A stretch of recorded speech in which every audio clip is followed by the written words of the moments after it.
Hello dear student. In mathematics of standard 10th we are going to learn chapter number 5, arithmetic progression. In exercise number 5.3 there are some important examples that we have left here. So now let me solve there. In this part we are going to solve exercise number 5.3 and some examples, some important examples that you have to pay attention here. So let me solve it. The exercise number 5.3 and the example number 15. A contract on construction job specifies a penalty for delay for of completion beyond a certain date as follows.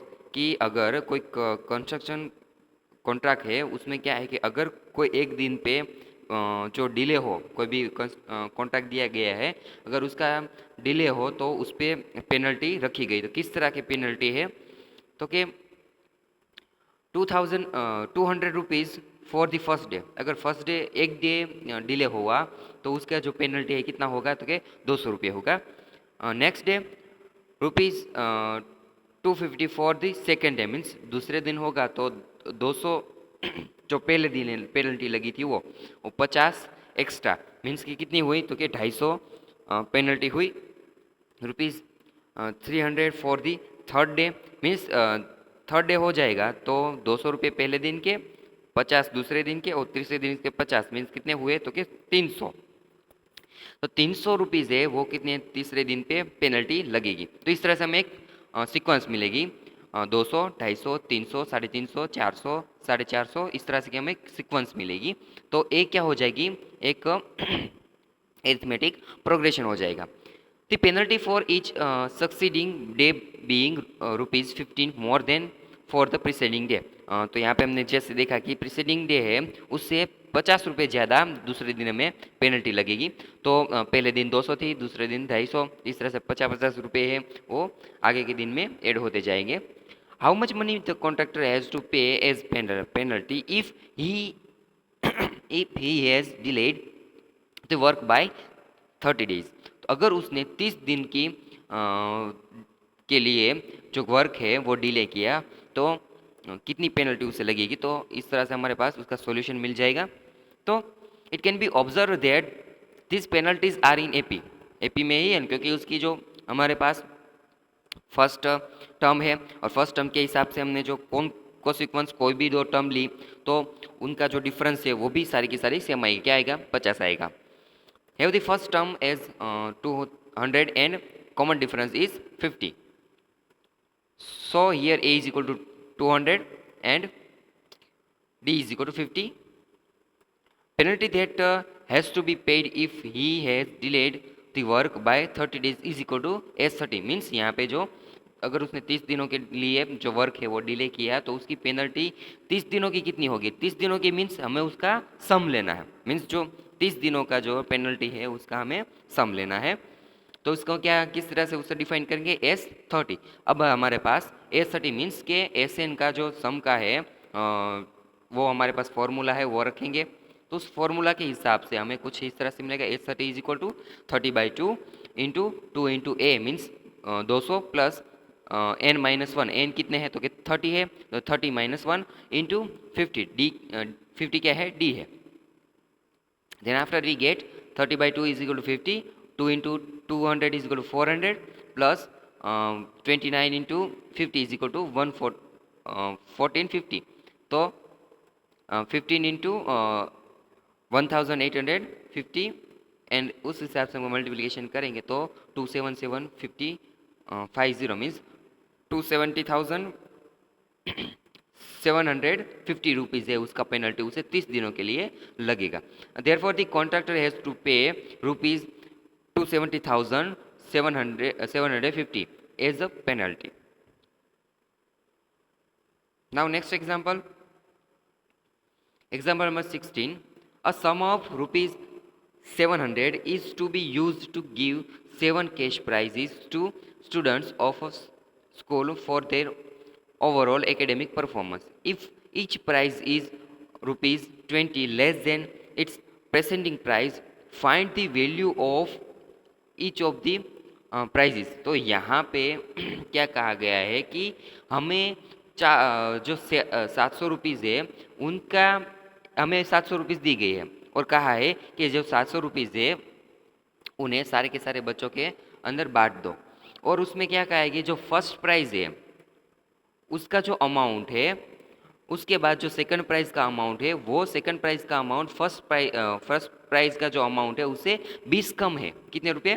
20 कम है। Means उसमें से जो उसका D है minus है, minus d is equal to -20। Means अगर हम first term में जो 20 निकाल दे तो उसमें हमारा जो है सेकंड हमें प्राइज़ मिल जाएगा। पर यहाँ पे जो फर्स्ट टर्म है वो दी गई नहीं है, लेकिन उसका सम दिया गया है। कितना है? 700। तो यहाँ पे जो उसका सम दिया गया है लेकिन उसकी जो फर्स्ट प्राइज़ है वो नहीं दी गई, तो हम क्या करेंगे, फर्स्ट प्राइज़ को एज्यूम कर लेंगे। मानो कि कोई भी नंबर है, फर्स्ट प्राइज़ को हम पी एज्यूम कर लेते हैं। Solution, let the cost of first prize be p. यहाँ पे हमें फर्स्ट प्राइज नहीं पता, तो फर्स्ट प्राइज को हमने पी से हमें उसकी वैल्यू रख दी पी। तो अगर नेक्स्ट क्या है, तो क्या cost of second prize is equal to p -20। हमें पता है ना कि सेकंड प्राइस कितनी है, तो क्या जो प्रीसेंडिंग प्राइस मीन्स के जो फर्स्ट प्राइस है उसमें से 20 कम है, तो पी -20 हो गया। अब पी -20 हो गया तो थर्ड क्या होगी, इसमें से 20 हम कम कर देंगे। Then the cost of the third prize क्या हो जाएगी, पी -20 कितने हो गए, पी -40। तो इस तरह से तो मैं हमको fourth price, third price, fourth five fifth price इसे मिलते जाएंगे। तो यहाँ पे हमें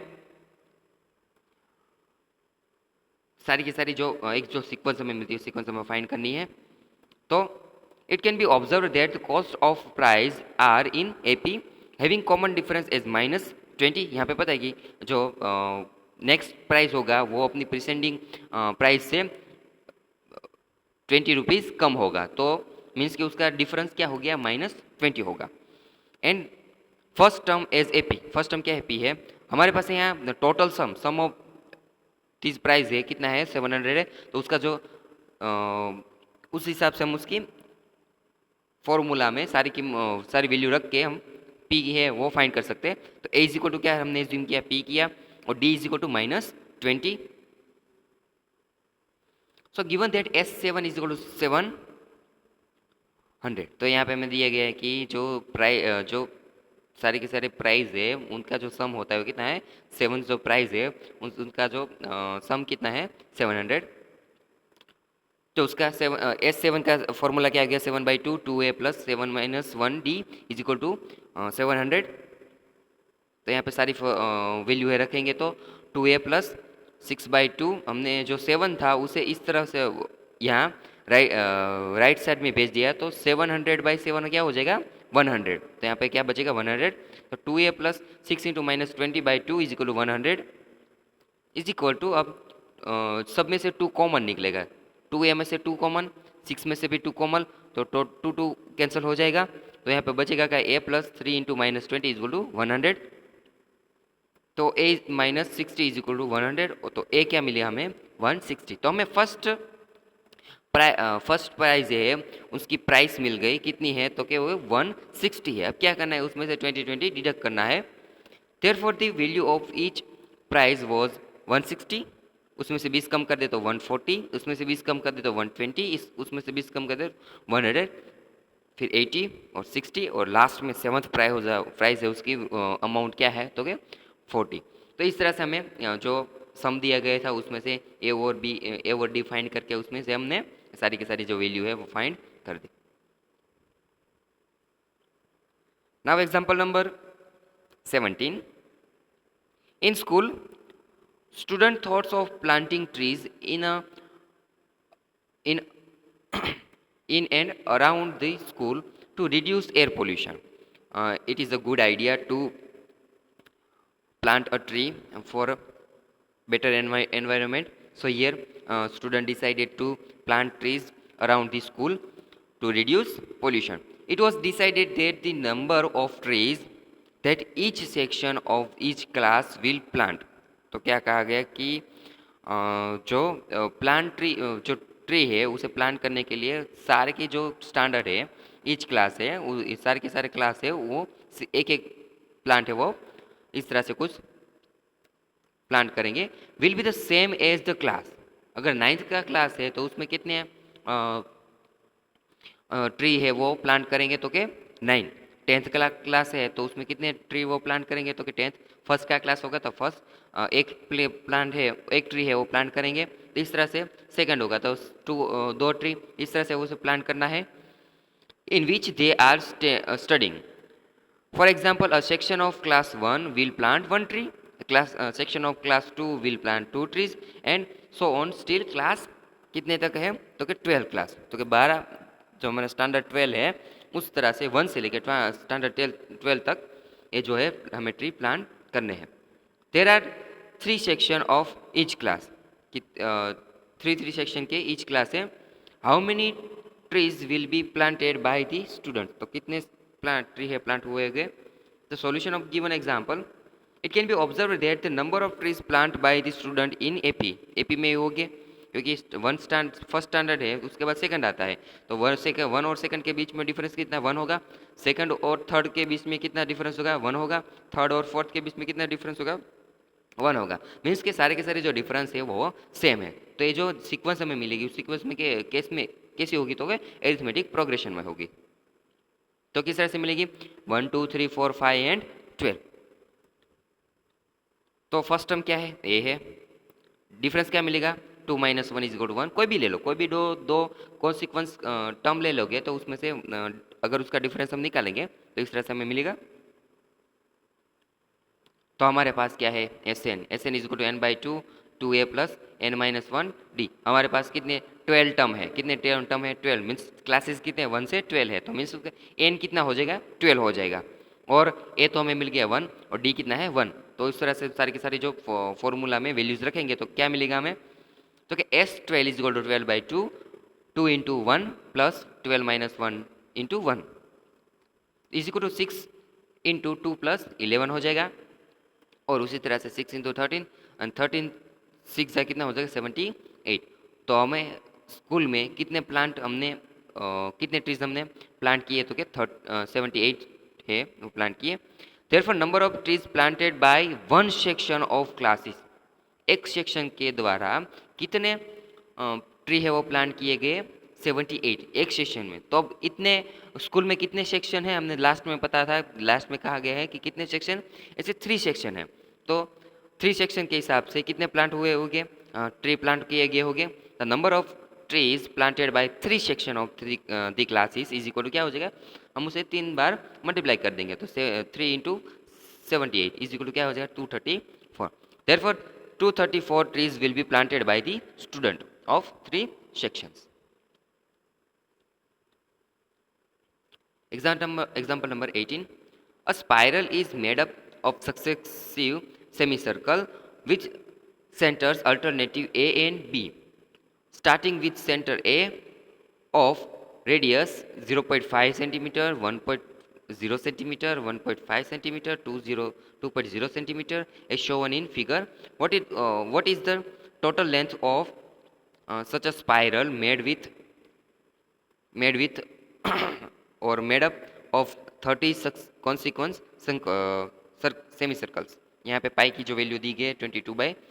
अगर यहाँ पे बात करें हम यहाँ पे बात करें तो इस तरह का कुछ सेमी सर्कल दिया गया है। फर्स्ट क्या कहे तो जो ए जहाँ पे ए है ए को सेंटर लेके पहले कितना तो कि 0.5 सेंटीमीटर की जो रेडियस लेके जो हमारे पास राउंडर होता है राउंडर का यूज़ करके हमने क्या किया तो कि ए आधा सा सेमी सर्कल यहाँ पे ड्रॉ किया। बाद में तो क्या सेंटर बी लिया।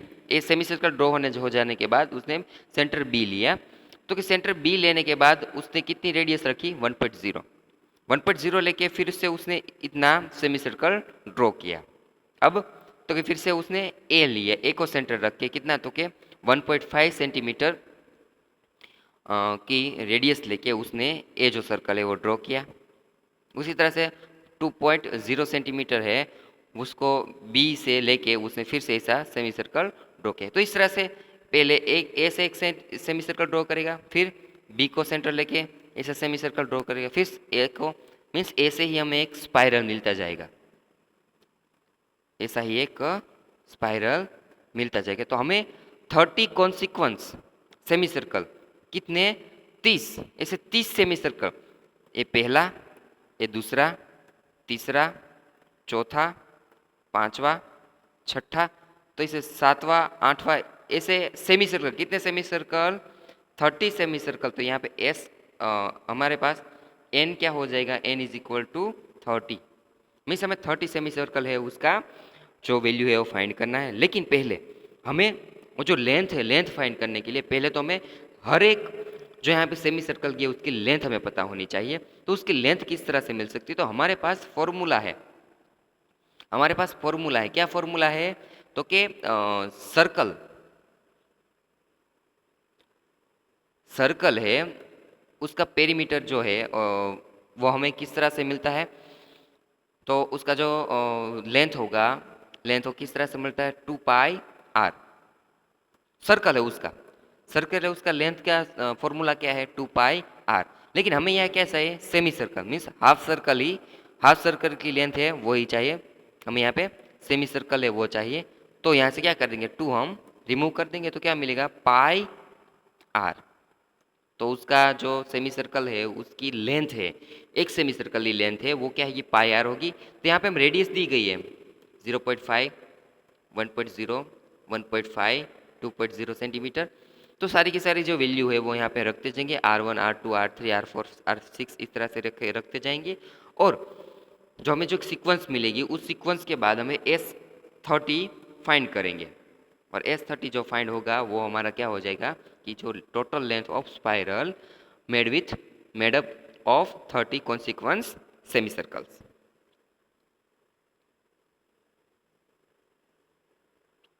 Then solution of given example, that is semi perimeter of circle is equal to πr।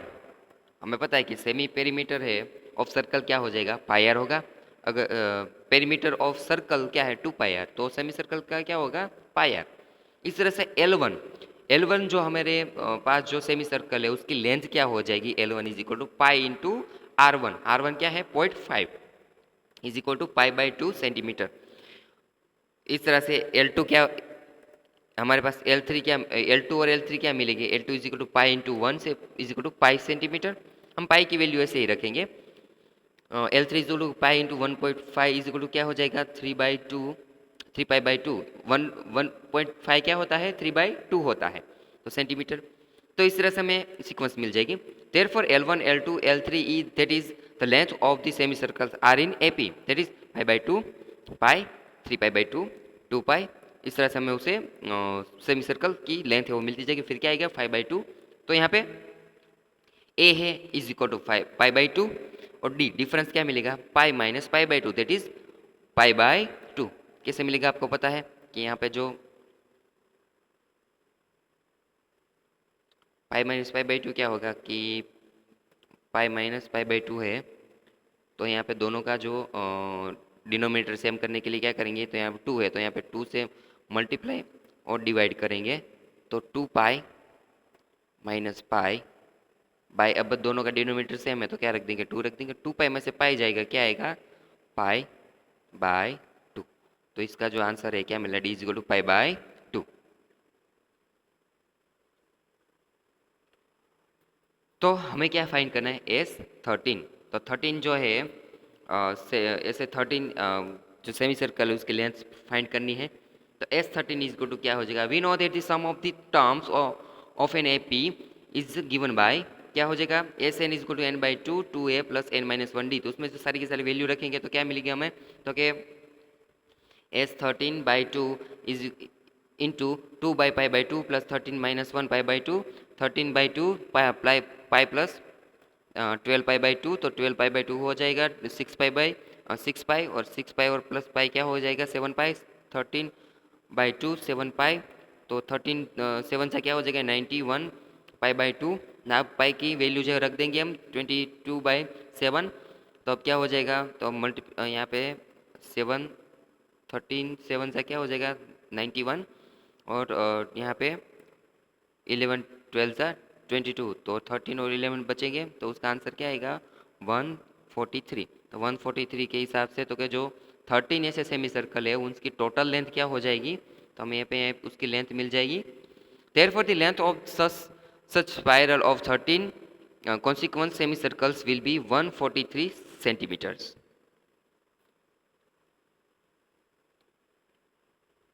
Now, example number 19. 200 logs are stocked in following manners: 20 logs in the bottom row, 19 in the next row, 18 in the row next to it, and so on. Means यहाँ पे जो block दिया गया है, जो लोग लकड़े के जो लकड़े हैं उनकी जो यहाँ पे सारी की सारी दी गई है, तो उसका जो सीक्वेंस है किस सीक्वेंस में दिए गए, तो कि जो फर्स्ट रो मीन्स जो बॉटम में जो रो है वो क्या है, तो कि वो उसमें कितनी इतनी लॉग्स है, कितनी कंटेन करते हैं, तो कि 20 रो 20 लॉग्स है वो कंटेन करता है। तो सेकंड रो उसके ऊपर की जो नेक्स्ट वाली इसके ऊपर की है उसमें कितने है, तो कि 19, पहले वाले में 20 और उसमें 18। इस तरह से हमें एक सीक्वेंस मिलते हैं, मीन्स एक एक जो उससे नेक्स्ट वाली जो रो होगी उसमें एक लॉग होगा वो कम होगा। In how many rows are the 20 logs placed and how many logs are in the top row? तो यहाँ पे कितनी जो लास्ट रो होगी उसमें कितने लोग है वो रखे गए हैं वो हमें फाइंड करना है। यहाँ पे लास्ट टर्म भी फाइंड करनी है हमें, इसकी लास्ट टर्म कितनी होगी।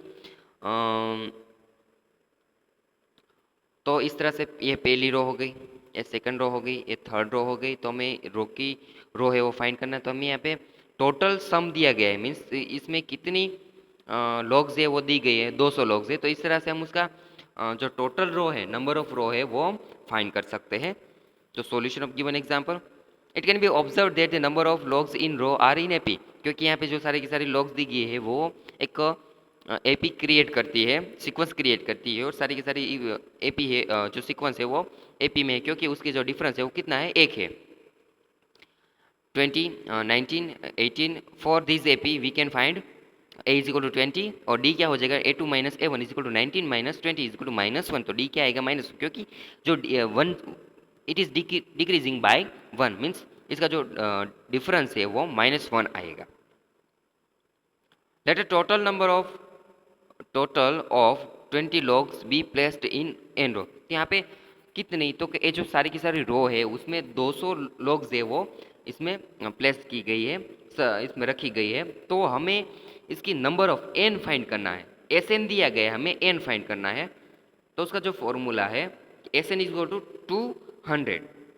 एन यहाँ पे पता नहीं है, तो हम एस एन का जो फॉर्मूला उसमें सारी की सारी वैल्यू सब्सटीट्यूट करेंगे। तो S N is equal to N by two A plus N minus 1d is equal to S N तो हमारे पास 200 है, एन की वैल्यू हमारे पास नहीं, कि कितनी रो है वो हमारे पास नहीं। तो N is equal to N by two into 20 plus N minus 1 into -1। तो यहाँ पे 2 है, यहाँ पे जो 2 है वो यहाँ पे चला जाएगा। तो 2 into 200 is equal to 400, N by two N यहाँ पे ऐसे रहेगा। तो 2 इंटू 20 दिस 40, एन -1 के मल्टीप्लाई करेंगे क्या आएगा, -1 प्लस वन 400। तो N into 40 plus 1 is equal to 41 minus N, यहाँ पे मल्टीप्लीकेशन दोनों का मल्टीप्लीकेशन करेंगे तो कि 400 is equal to 41 N minus N square. अब क्या करेंगे, जो 400 है उसे हम यहाँ पे RHS में भेज देंगे। तो क्या हो जाएगा, एन स्क्वेयर 41, सॉरी हम क्या करेंगे कि ये जो टर्म है उन्हें हम LHS में भेज देंगे। तो क्या हो जाएगा, माइनस है यहाँ पे एन स्क्वेयर, तो प्लस हो जाएगा एन स्क्वेयर 41 माइनस 41 एन, और यहाँ पे 400 इज इक्वल। अब ये क्या हो जाएगा, क्वाड्रेटिक पॉलिनोमियल। ये क्या हो गया, क्वाड्रेटिक पॉलिनोमियल। अब क्वाड्रेटिक पॉलिनोमियल को किस तरह से हम उसके जो उसकी जो फैक्टर्स है किस तरह से फाइंड कर सकते हैं, और उसके बाद उसके जो जीरोज है किस तरह से फाइंड कर सकते हैं, तो हमें आता है। तो 400 के ऐसे हम दो ऐसे फैक्टर फाइंड करेंगे जिसका एडिशन क्या आएगा 41। तो 25 16 इज इक्वल टू 400 होता है। तो कि हम प्लस है तो दोनों में माइनस माइनस साइन रख देंगे। तो N square minus 16n minus 25n plus 400 is equal to 0। तो इस हिसाब से हमें क्या मिलेगा, तो उस हिसाब से हमें यहाँ पे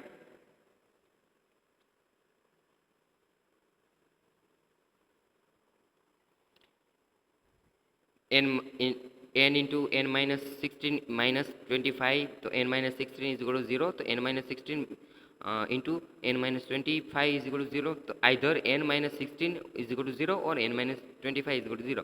तो n इज इक्वल टू 16 और n इज इक्वल टू 25। तो यहाँ पे हमें दो नंबर मिले। मीन्स इसमें 16 रो भी हो सकता है और 25 रो। ये कैसे पॉसिबल है कि दो रो मिलेगी, क्योंकि लास्ट दो रो कैसे मिल सकती है, क्योंकि n इज इक्वल टू 16 भी है और n इज इक्वल टू 25, क्योंकि यहाँ उसका जो डिफरेंस है वो नेगेटिव है। आगे की एक सम था उसमें भी हमने डिस्कस किया था, इसका जो डिफरेंस है वो नेगेटिव है। तो इस हिसाब से हम जब 16 टर्म का जो सम लेंगे वो भी क्या आएगा, 200 आएगा। और उसका जो 25 टर्म्स का भी जो हम सम लेंगे तो वो भी क्या आएगा, 25 आएगा। क्योंकि इसके जो बीच की 16 से 25 की जो बीच की जो टर्म्स है उसका सम क्या है, 0। उसका सम क्या है, 0। तो इस तरह से इसका आंसर दोनों रो में आ सकता है। सो यहाँ पे जो A N is equal to A plus N minus one D, A 16 is equal to 20 plus 16 minus one means A 16 last जो रो होगी उसमें कितनी, 5 लॉग्स उसमें होंगे। सिमिलरली एस 25 भी हम फाइंड कर सकते हैं। तो एस 25 माइनस 4 मीन्स उसमें जो लास्ट जो A25 जो रो होगी उसमें कितने, -4 लॉग्स हो गए, जो पॉसिबल नहीं है। Clearly, the number of logs in 16 row is 5. However, the number of logs in 25 row is negative, which is not possible. Therefore, 20 logs can be placed in 16 row and the number of logs in 16 row is 5. क्योंकि किसी भी रो में -4 logs तो नहीं रख सकते ना, minus कैसे रखते हैं। तो यहाँ पे हमारा आंसर क्या हो गया, A16। Now, example number 20. In a potato race, a bucket is placed at the starting point, which is 5 meter from the first potato. यहाँ पे बकेट रखी गई है इस तरह से, और बकेट से पहला जो यहाँ पे पॉइंट किया गया है ना, ये जो पॉइंट किया गया है लाइन, नंबर लाइन पे जो पॉइंट दिए गए हैं वो पोटैटो के हैं। किसके, पोटैटो के हैं। तो ये फर्स्ट पोटैटो है, बकेट से लेके फर्स्ट पोटैटो का डिस्टेंस कितना है, 5 मीटर। उसके बाद जो सारे फर्स्ट पोटैटो के बाद जो सारे के सारे जो कॉन्सिक्वेंस जो पोटैटो रखे गए हैं उनका जो डिस्टेंस है दो पोटैटो के बीच में वो कितना है, सिर्फ 3 मीटर है। तो पहला बकेट से पहला पोटैटो का डिस्टेंस 5 मीटर, उसके बाद 3 मीटर 3 मीटर 3 मीटर 3 मीटर है। There are 10 potatoes in the line. यहाँ पे कितने, 10 पोटैटो रखे गए हैं। पहला पोटैटो 5 मीटर पर, दूसरा 3 मीटर पर, तीसरा 3 मीटर पर, इस तरह रखेगा। लेकिन बकेट से सभी पोटैटो है, उसका बकेट से अगर हम डिस्टेंस निकालें तो पहले वाला का क्या होगा, 5 आएगा। दूसरे वाला जो पोटैटो उसका क्या आएगा, 8 आएगा, क्योंकि उसमें 5 में 3 ऐड हो गया ना। तीसरा वाला पोटैटो उसका बकेट से कहाँ से, बकेट से पोटैटो का डिस्टेंस क्या आएगा, तो क्या 11 आएगा। चौथे वाले का तो क्या बकेट से अंतर 5 + 3 + 3 + 3 वो क्या आ जाएगा, 14। तो इस तरह से हमें सीक्वेंस मिलेगी 5, 8, 11, 14, और जो यहाँ पे पोटैटोस का डिस्टेंस है वो हमें है। तो अब हमें फाइंड क्या करना है, तो देखिए हम अ कॉम्पिटिटर है स्टार्ट फ्रॉम द बकेट से वो कॉम्पिटिटर स्टार्ट करेगा, पिकअप द नियरेस्ट पोटैटो। पहले क्या करेगा, सबसे पहले वाला पोटैटो है पिकअप करेगा, मीन्स 5 मीटर पे जो पोटैटो रखा है वो पिकअप करेगा। Runs back it with it, drop it in bucket. क्या करेगा, पहले वाला पोटैटो लेगा, फिर से वहाँ से वापस आएगा और बकेट में वो पोटैटो रख देगा। Runs back to the pick up the next potato, runs to the bucket to drop it.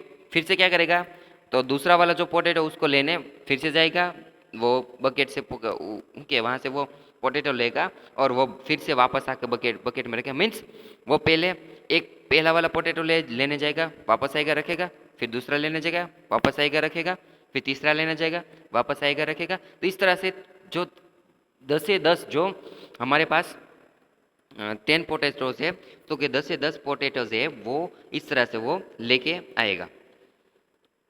She continues in the same way until the potatoes are in the buckets. तो सारे के सारे जो पोटैटोज है वो बकेट में रख दिए, तब तक वो ऐसे जो है कंपटीशन है वो कंटिन्यू करेगी। What is the total distance the computer has to run. तो इस तरह से जो वो रन करती है, मीन्स 5 मीटर पहले दौड़ती है, तो 5 मीटर दौड़ उसने रन किया और वापस 5 मीटर आती है, तो 5 + 5 फर्स्ट पोटैटो का डिस्टेंस क्या हुआ है, 5 + 5 मीन्स 10 मीटर वो रन करती है। फिर सेकंड पोटैटो के लिए 5 + 3 पहले रन करेगी, तो 8 मीटर हो गया। फिर वो वापस 8 मीटर वापस आएगी, तो मीन्स क्या है, उसका जो सेकंड पोटैटो के लिए जो उसकी टर्म है वो क्या हो जाएगी, 16 मीटर्स। फिर थर्ड पोटैटो है, थर्ड पोटैटो का डिस्टेंस क्या है, तो कि 11 मीटर्स। तो 11 मीटर पहले रन करेगी और वापस 11 मीटर आएगी। तो इस तरह से उसका जो दूसरे पोटैटो के लिए उसका रनवे कितना होगा, तो कि 22 12 11 वन जा 11 टू जा क्या हो जाएगा, 22 मीटर्स। तो इसी तरह से हमें एक सीक्वेंस, फिर से एक सीक्वेंस मिलेगी कब, जब वो रन करेगी, जो कंपटीशन स्टार्ट होगा। तो वो किस तरह से मिलेगी, तो कि पहला वाला पोटैटो के लिए 10 मीटर्स, दूसरे वाला पोटैटो के लिए तो के 16 मीटर्स, तीसरे वाले पोटैटो के लिए तो के 22 मीटर्स। तो इस तरह से उसकी सीक्वेंस मिलेगी। तो वो जो टोटल रनवे है वो हमें फाइंड करना है। Solution of given example is equal to, तो के the distance of potatoes are as follow. सिर्फ पोटैटोज जो डिस्टेंस पे रखे उसकी क्या है, तो कि 5 8 11 14। It can be observe that the distance are in AP, AP में ही है ना, क्योंकि पहला वाला ए 5 है और दूसरा जो डिस्टेंस है 8 - 5 वो क्या हो जाएगा, 3 है। देयरफॉर तो इसमें जो एस मीन्स के जो टोटल जो 10 के 10 जो पोटैटोज रखे हैं, तो बकेट से लेके पोटैटोज का जो डिस्टेंस है वो कितना है, तो हम उसे फाइंड करेंगे। S N is equal to n/2 2a + n-1d। यहाँ पे पोटैटोज कितने रखे हैं, 10 पोटैटोज रखे हैं, तो S N is equal to क्या हो जाएगा, 10 हो जाएगा। तो एस 10 इज इक्वल टू 10/2 2 × 5 + 10 - 1 × 3। इस हिसाब से 5 × 10 + 9 × 3 5 × 10 + 27 इज इक्वल टू 5 × 37 और इज इक्वल टू 185। तो यहाँ पे जो टोटल डिस्टेंस बकेट से लास्ट पोटैटो तक जो टोटल डिस्टेंस है वो कितना, मतलब 185 है। अगर वो जो कॉम्पिटिटर है वो अब स्टार्ट करे, जो ये जो रेस है वो स्टार्ट करे, तो उसके लिए तो दुगना हो जाएगा ना, उसके लिए ये जो डिस्टेंस है वो कितना हो जाएगा, दुगना हो जाएगा, क्योंकि वो लेके आएगा, फिर रखता है, फिर वापस जाता है, फिर रखता है, मीन्स वो 2 बार ऐसे रनवे करेगा, तो उसका टोटल डिस्टेंस क्या हो जाएगा, उसका दुगना हो जाएगा, मीन्स वो 370 मीटर हो जाएगा। As every time she has to run back to the bucket, therefore the total distance that the competitor has to run will be 2 times of it. Therefore the total distance that the competitor will run is equal to 2 × 185 is equal to 370 meters. पता है ना, एक बार आएगी एक बार जाएगी, एक बार आएगी एक बार जाएगी, तो उस तरह से जो टोटल डिस्टेंस है वो क्या है, 185 है, तो उसका दुगना क्या हो जाएगा, तो कि 370 हो जाएगा। तो जो टोटल रन वो फाइंड करेगी वो कितना है, 370 मीटर। अगर दूसरे हिसाब से हम उसके फाइंड करते तो क्या करके, alternative the distance of potatoes from the bucket is 5 8 11 और 14 है। The distance run by the competitor of collecting these potatoes are 2 times of the distance as which potatoes has been kept.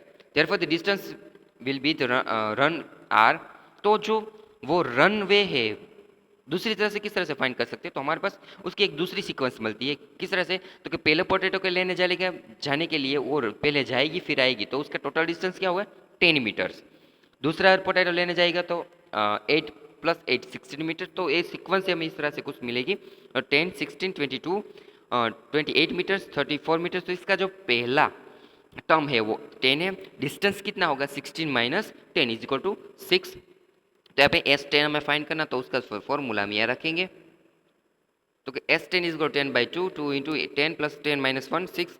तो इस तरह से हम उसका फाइंड करेंगे, तो भी वो क्या आंसर आएगा, 370।